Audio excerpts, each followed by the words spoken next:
कागज चाहिए इस मकान पे देखो नहीं है तो खाली करो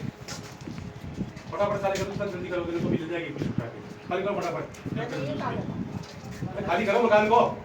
मकान खाली करो जाओ जाओ लड़की जाओ सामान बाहर पड़को रोड पे सामान बाहर पड़को चलो हाँ हाँ पटकेंगे ना सामान तो हाँ पटकेंगे ना सामान तो